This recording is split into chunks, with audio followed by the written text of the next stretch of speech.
पैदाइश के लिहाज से सही तरतीब में लगाना है हमें। कौन कौन से है ए में है यहाँ पे अकबर इलाहाबादी, बी में है असगर, सी में है पानी और हसरत, डी में है हसरत। तो यहाँ पे सबसे पहले आएंगे पैदाइश के लिहाज से अकबर आएंगे, और पैदाइश के लिहाज से सबसे पहले अकबर आएंगे, उसके बाद आएंगे हसरत मोहानी, और उसके बाद आते हैं पानी, और पानी के बाद आते हैं असगर।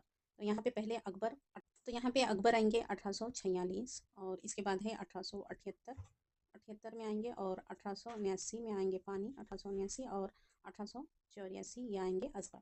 इस तरह से पैदाइश का ज़ुमरा बनेगा। वफ़ात का ज़ुमरा भी देख लें आप किस तरह से बनेगा। तो वफ़ात में आपको यहाँ पे है सबसे पहले अकबर इलाहाबादी आएंगे, उसके बाद आएंगे असगर आएंगे, उसके बाद यहाँ पे है पानी, और पानी के बाद आएंगे हसरत।